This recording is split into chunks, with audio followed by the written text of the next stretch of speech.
So Kevin, back in 2015, Cavs going into the playoffs, you had never played in the playoffs at that point.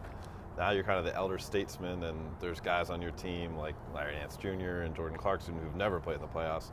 What can you do to help them go through this journey for the first time? Well, I think there's nothing like experience. So those guys having not been through it yet, they just need to throw themselves into it. I think that was the best thing I did my first year. Obviously, it was cut short in the Eastern Conference quarterfinals, Game 4. But having been to 3 straight finals, having seen the experience, having been able to sit there my first year, play the next couple of years, I just think I can bring some sort of leadership. Obviously speak from experience. I actually spoke to James Jones yesterday. We talked about what to expect heading forward with Indiana, and taking every game as a different approach, just because each and every game is different in itself. But I think that's something that I'll tell the guys. But more than anything, just play extremely hard. That's number one. I know that's easy to say, but go out there. Don't try to prove anything to anybody but yourself, and go out there and play to the crowd. I want to take you through a couple of flashpoints. Last summer, Kyrie Irving's traded. This February, you completely overhaul the roster, right, and now on the precipice of another playoff run. How has your opinion changed about your team throughout that time span? Well, it's seemingly been different every year. I mean, you mentioned the 2015 and the first year I was here. It's a completely different roster from 2016. We only have 4 guys left, whether it be Bron and Tristan, JR, and myself. But we have a bunch of savvy veterans. Obviously, we lost Kyrie, but also added seemingly a whole new team in February at the trade deadline. But something we've always done is got better throughout the season. We felt like when we got healthy, didn't fight that battle of attrition, we were able to get better throughout this season and really take steps forward where we needed to. So hopefully when we lock in, like we always do heading into the playoffs, that we're going to be better off. But it is different it's a different feel than any other year, but it's tough to say exactly what that is, just because there is so many new guys, so many moving parts. But we have the guys that are hungry and locked in, and some guys that are thirsty for playoff experience. Before Kyrie was traded, there was reported talks between the Cavs and the Indiana Pacers, who are your first-round opponent, about you involving right, your name. How did that affect you at all this year? It hasn't really affected me much. As we've joked about before and in the media before, that my name has always come up and will always continue to come up in trade rumors. But I guess it's good to be wanted. But at the same time, I've enjoyed being here. I've enjoyed every year competing for a championship. I mentioned getting better throughout the year, and letting the chips all fall where they may come playoff time. So we're looking for another run this year, but I don't think that stuff will ever stop, and that's okay. I mean, I've come to terms with it, and whatever happens. But for now, I just want to try to win. You mentioned being wanted. You were heavily scrutinized your first season here. Now I think the national narrative's kind of changed, where you're right, kind of being appreciated again. Why do you think that changed? I don't know. In some cases, I just kind of kept my mouth shut throughout it all. I think also just continue to try to get better, but more than anything, just sacrifice for the better of the team. No matter what happened, no matter if I was scrutinized, no matter if I was playing bad, whether I was playing great, whether I was growing through my struggles, didn't matter what it was. I just want to keep my head down and keep it moving forward. So I feel like I've been able to feel more at peace and more at home on the court, no matter who's out there with me. I know there's been a lot of roster overhaul, as we've mentioned, but I just think people appreciate it when you just try to work extremely hard and go out there and play. Cavs went 11-2 this season when you scored 24 points or more. How does that role fit you with this Cavs team taking on perhaps the biggest role you've had since you've been in Cleveland? Yeah, I think just as far as usage and being more a part of, I guess, what we do on the offensive end, it just, like I mentioned, I feel more of a comfort level there. I know exactly what the team wants, what Coach Lou wants out of me, but just picking the right spots for me, being very comfortable in my role. I think this being my 4th year, and just going out there and trying to play good basketball and be effective, whether it be at the 4 or transitioning more to the 5 spot. When you think back to, say, January, and you had an illness, you left the game early before the end, the final buzzer against Oklahoma City Thunder, and then the team meeting, much reported, was kind of a result of that a couple days later. Do you have any regrets or anything you would have changed looking back at that period of the season? I think communication is at the root of any relationship, or at the base of any relationship. I probably would have done a better job communicating and not left. I wouldn't have left the arena, but I wasn't feeling right, so I left. We'd all been in that, any line of work where you just didn't quite feel right and you went home from school. Like, that's what it was. So I probably would have done a better job communicating, but since that time I've talked to each and every teammate, whether they be on another team or done with the season now, and we're all on good terms and good to go. So there are some things I would have changed in that regard, but I look at everything as a learning experience, and try to not be a pessimist, be an optimist about it, and just do better with myself as well. Why don't you think it worked out with the personnel that you entered the season with? I don't really know. We came in. I always remember one of the first meetings we had, and Larry Drew had mentioned that he'd been in the league 30 years plus and had never been around a more talented group, and I felt really the same way. And sometimes those type of things just don't mesh, and I think everybody's mind, everybody's heart was in the right place, but at the end of the day, we just couldn't put it all together. So the changes were made, and here we are.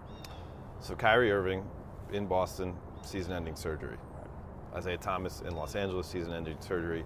In a way, that means that fate's been on the Cavs side. Right. Processing that, how do you look at the opportunity in front of you guys? Yeah, it's so tough to say. I mean, injuries are so tough, and this year in particular, not only with stars in this league, but throughout the entire league. I don't know if it's the pace of play, I don't know what it is, but there were so many injuries this year, and looking at obviously Isaiah being traded to this team and Kyrie being traded away to Boston. I guess you could say fate was on our side, but obviously, like I said, you never wish that on anybody. But here we are now. We have Rodney Hood, Jordan Clarkson, George Hill, Larry Nance. I feel like we got younger. We got another player with experience. We got a lefty who can do a number of things. We got Clarkson who can come off the bench and give you 20 points on any given night. Doesn't care if he plays 5 minutes or 35 minutes. And Larry's a crowd favorite with his dad having played here, right, and being such a high flyer. So I think it's a lot of excitement and a lot of in some cases unknown what can be had and what we can do out there with this team. You mentioned pace of play. Part of that is kind of positionless basketball. Right. You're going to be opening up the playoffs at center. Right. What's that going to be like for you? Different. Yeah. Very different. I mean, I opened up the year at center, and that was definitely an adjustment period for me. I know that we have had talks at length about that, but the playoffs will be a little different beast. I mean, it's just it's a different game. Obviously, it'll be a little bit more loose with the whistles out there. It'll be a more physical game. So, playing at the 5, we just need to play to our strengths, and I think that's team defense, and on the offensive end, just really playing to our strengths and space. Let Bron play downhill, and then everybody else just feed off of that. Have the ups and downs of this season helped you personally at all going into the postseason in terms of, okay, let's just turn the page to that, and Sure. Now we have this in front of us? Yeah, I think so, for sure. I mean, it's been a lot of layers to this season, but at the same time, it's been, to me, this is my 10th year being probably the fastest year. And I just try to learn as much as I possibly can, whether it's looking in the mirror, whether it's taking things at surface level, or diving in deep. And I mentioned the layers to this season, but it's definitely a learning experience. And I mean, that's the best part about this game too. So many games come at you so fast. There's so many times where you can pick apart different things throughout the season. You can say, okay, I'm going to add that to my game. I'm going to add that to my personal life, and vice versa. So I definitely think it's an exciting time, but we can turn that page on that regular season and look forward now. You peeled back more of your personal layers than you ever had before, Right. Opening up about mental health and experienced panic attacks. How'd that change your life, I guess, making yourself vulnerable like that? Yeah, making myself vulnerable was a huge step for me. I didn't know when. I knew it after it had happened, that I should say the panic attack in November, that I wanted to look myself in the mirror. I wanted to be able to help others as well, but in a way it was very therapeutic and established a sense of community, not only around the NBA or in sports, but in my life as well. I mean, so many people have come up to me and shared their stories, and I've been able to share a lot of empathy with them, which has been really nice. And I'm hoping to continue to help a lot of people, and my door is always open. So I think for me, it's very therapeutic.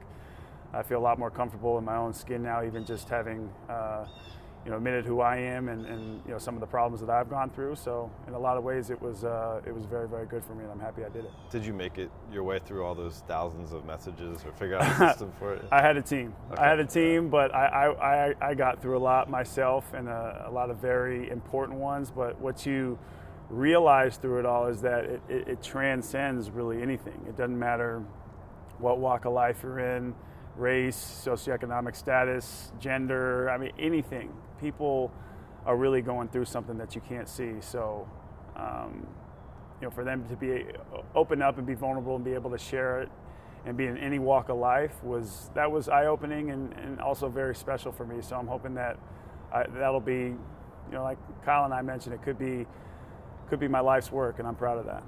Another person who went through some things off the court this year was Tyronn Lue, your coach. How do you think he's doing? Okay, I'll rephrase it.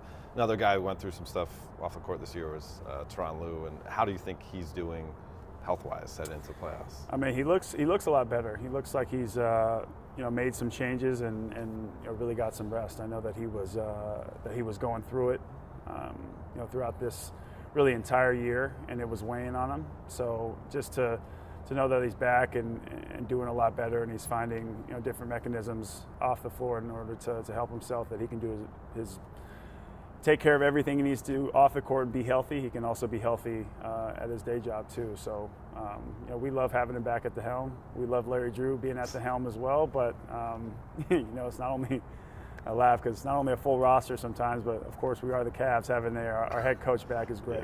Yeah. What do you make of LeBron's season? I don't know if the word unprecedented is the word to go with, but 15th season could easily be the MVP. Obviously, seeing what he does every day. Should he win MVP? I think so. I mean, what he's been able to do, and if you look at the numbers, I believe that you can either argue the numbers, you can argue it's unprecedented what he's doing in his 15th season. I would say even if he weren't to win it, it would have to be the best season anybody's ever had and not won the MVP. Okay. I mean, it was such a special year, and we had so many injuries. He played all 82 games, and he was still able to, and not surprisingly, play at such a miraculously high level. Absolutely, I think he could be and should be right there. But there's a lot of great players in this league. The entire league is paying attention to LeBron James this season, not just because he's a great player, but because of the decision he potentially could make this summer. Right.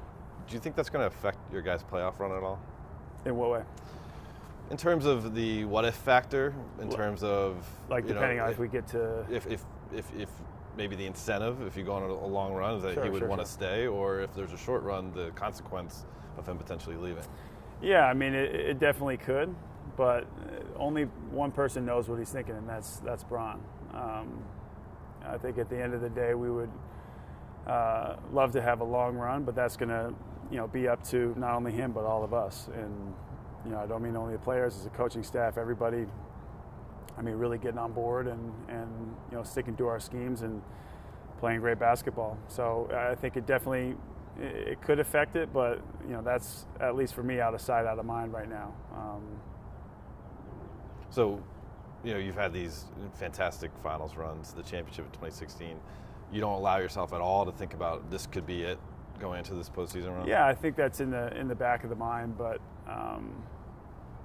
it's you mentioned turning that page of the regular season and throwing yourself into the playoffs. I think it's always something that's potentially on the mind, but I feel the same way about myself. It could be my last run too. Right. So you just never know. The unknown is something that you try to just put out of your hands for a certain amount of time, but just go out there and lose yourself in it, and everything will fall where it needs to. Just a couple more. You mentioned James Jones earlier. James is in Phoenix. Richard Jefferson's in Denver. Channing Frye's done with the season in LA. The locker room changed for you. What was it like for you to lose some of your best friends? Yeah. Well, those guys will be, really missed throughout this run. Champ, he was the guy I sat next to on the plane, the guy I always would bounce ideas off of, or if something, even during playoff time, was going on with me off the court that I just need to take care of right away, he would be there. Same thing with Channing, same thing with RJ. Those guys, we created our little triangle, right. Our little spot in the locker room in the corner, but those were the guys that always, brought light to different situations, had kind of been there, done that, guys that I could hit up or call or have over throughout our runs. And, it's always great to have those voices and those faces, be familiar in these times, just because experience is unlike anything else. So it's going to be a little bit different this year, but as I mentioned, we have 4 guys from that 2016 run, have a number of veterans that bring different things to the table, so we'll just have to go out there and play and see. How do you explain, I guess I call them antics? I feel you've shown a different side of yourself, jumping into the stanchion in Brooklyn, the backswim on the court, the celebration in Philadelphia that kind of went viral a little bit. Is that just like feeling free? Or like, yeah, I think it's feeling free. I think it's being just, like I mentioned, comfortable in my own skin. I feel like in some ways I'm showing my true self because I'm just having fun out there. Yeah. I think in so many ways, not only with that article, but I was just kind of guarded to, who I really was, even just showing it out there on the court. And around my closest friends, I'd really show it. But now I feel like I'm being able to be more myself, be goofy, and just not only play basketball, but just live the life the way I want to. So maybe we'll get like some sarcastic we'll press see. conferences too. Maybe. That's the real Kevin Love. That's the real me. Yeah, if we win, you will. Yeah. And I was saying on this, like, what are your expectations for this playoff run? The same as every year. I know that we don't want to get ahead of ourselves, and the cliche, but it's true, is to take it game by game, just because you never know what could happen in any particular playoff game. But we would like to give our best shot to make it to the finals and win an NBA championship. I think that's been the goal, really ever since Bron came back and I got traded here. So I don't think that changes. I think even with the new guys getting experience, our younger guys getting experience, and our savvy veterans stepping up to play, I think we have a really good shot. But the East has got a lot better.